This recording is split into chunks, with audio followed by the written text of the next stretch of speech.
My goal, like when I was young and come breaking into business, I had three goals.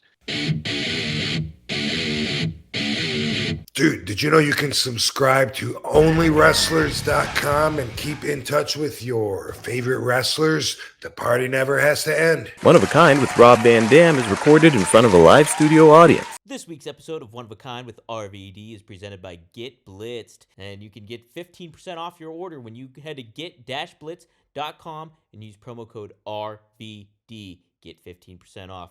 I was just talking to someone recently, a couple weeks ago at work about this. I want to get your opinion. And you too, Dom, and Katie, you too. Like, what does it mean?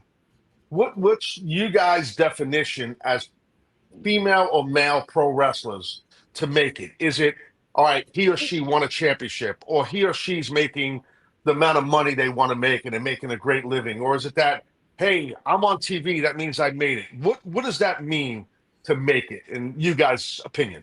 Yeah, well, for me, like when I used it there, I specifically was saying, people in your 20s, you haven't proved that you're going to make it to your 30s, let alone your 40s, your 50s. Like the older you get, the more you're outliving everybody else, and it's like you got to go through that still when you're young because you still got all that to go through, and you have proved that you're going to make it to the next stage. So that's, but as far as specifically as a wrestler, I think it's circumstantially going to depend upon that person's goals. You know what I mean? Yeah, that's what I was thinking. If somebody says, you know what, I'm making enough money to afford the life that I want, and or whatever their values are, I can see it's growing. My paying my dues is paying off. I can see where it's going. I'm in a place right now where everyone can look at me as successful, but really it's by somebody's own standards of success. That's what I think. Okay, great answer. Yeah, and I think too, it's like I look at people on television and stuff like that when they're wrestling, and I'm like, oh man, they're really underutilizing this guy or gal, or like they're jobbing out all the time or something like that. And then I take a step back and I'm like, well, maybe they don't necessarily care about that. If they're doing, like, they're getting to work in the ring, and maybe that's what they love. They're on TV. Yeah. They're on TV, and they're making a fair amount of money to support their family. Like, because I would always think about, like, oh man, you got to push this person, or you got to make this. It could just be to make it to even have one match. That's how I looked at my own goals when I was young. Yeah. I was like, bro, I'm gonna be a wrestler. You know, I'm gonna at least give it a try. I don't know if I'll last. Yeah, so at my first match for me, I would have been like, dude, I made it. Look at me. I'm a pro wrestler. I'm on a card. Right. That would be, that extreme. So it's all subjective. Yeah, that's why I'm asking the question. I'm curious how people think. Yeah. But then, do you feel a certain way? Do movies, and like I feel like he just dreams and does just so big. So like his level made it. Like maybe somebody that's even made it to a huge level is like, well, I'm not like on the Rock's level. So that's right. Rob, that it's on everyone's personal preference. Absolutely. Right. By the way, he's a total overachiever. He definitely is. Yeah.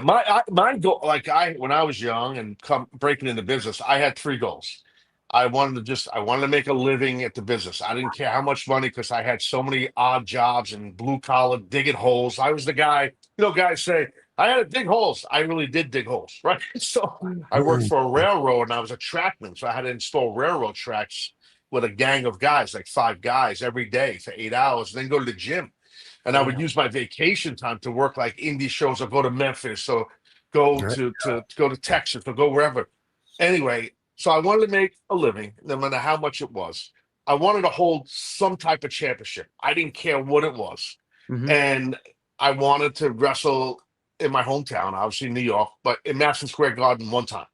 Yeah. So that was my 3 goals. And, it took me 7 years to make it. I did. It took me 7 years to make a living.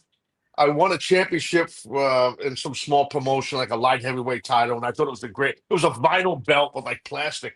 And I'm like, I fucking did it, and and then I debuted for WWE at the Garden, and I beat an Olympic gold medalist. So I did it right. So yeah, you did pretty good.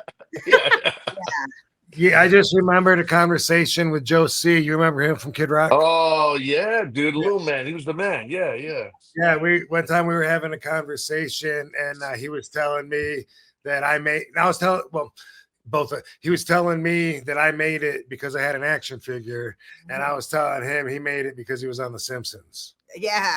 There you go. I mean, those are both cool ass things, man. Yeah, yeah, Different yeah. levels of what you want to achieve and stuff like that. Absolutely. Yeah, yeah, yeah.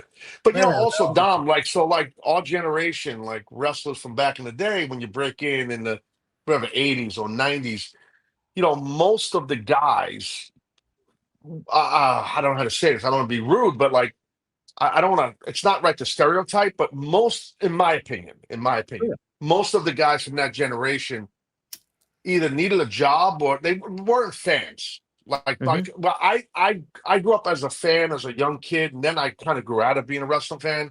But I think back then a lot of guys, it was about money.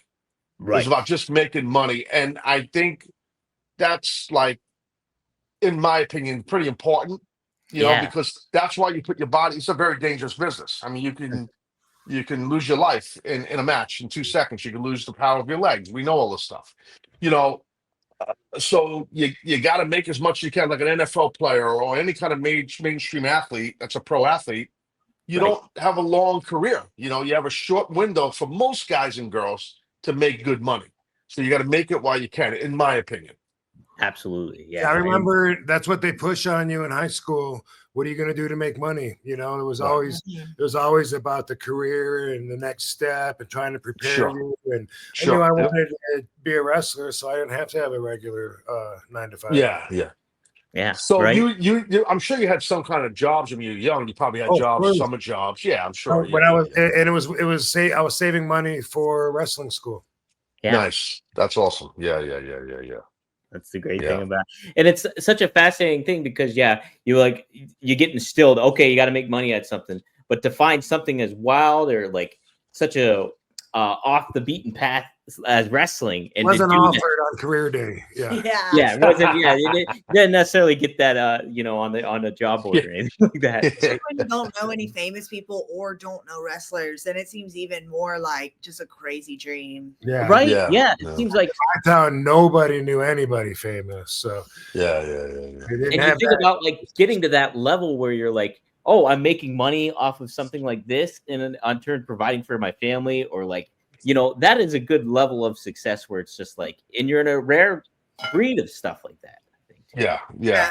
And a lot of people think, well, especially in today's climate in pro wrestling, if you're with AEW or WWE, the house shows is kind of a thing of the past. So you're not on the road as much as you were, which is good in a lot of ways because there's less addiction to pills and all these dangerous drugs from pain because you're not working as much.